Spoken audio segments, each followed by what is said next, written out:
Hi, Trish here at Porch Music, and we're going to work with our flute today. We're going to be, after we finish playing, we're going to be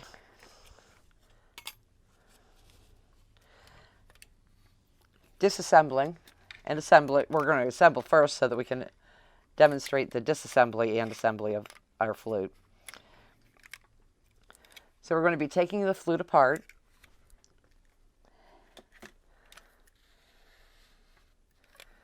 Making sure to take it apart and dry it properly. We're going to, first off, put together our cleaning cloth.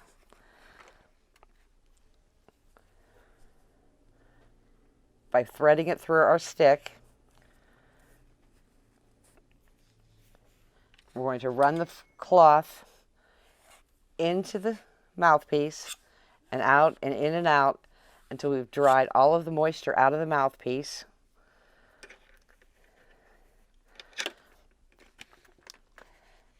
We're going to do the same thing with our foot joint.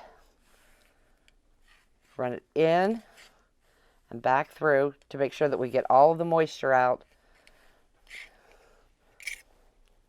Making sure to dry all of the pads to keep the pads nice and safe and dry.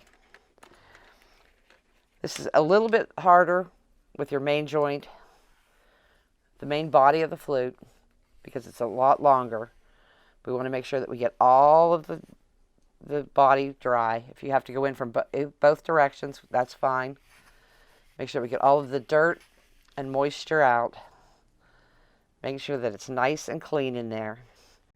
Now that we've finished the inside of the flute, we're going to make sure that we polish up the outside, making sure to get under and over and around everything on the flute and polish up the silver so it's nice and bright and shiny. Polish up around the keys and over the keys and all the places there that tarnish on all the silver. With this, we can also check on our flute to make sure that everything is in proper condition and proper placement. Make sure that all the keys and all the pads are in good shape. Making sure that everything is dry and that there's no unwanted tarnishing going on, that we don't need to do any extra polishing. Many flutes have a silver finish on them, and we want to make sure that that silver finish stays beautiful. It doesn't affect the sound as much as it does the look. But a badly tarnished flute will start to lose some tone, especially around the tone holes. To make sure that there's no buildup around the tone holes.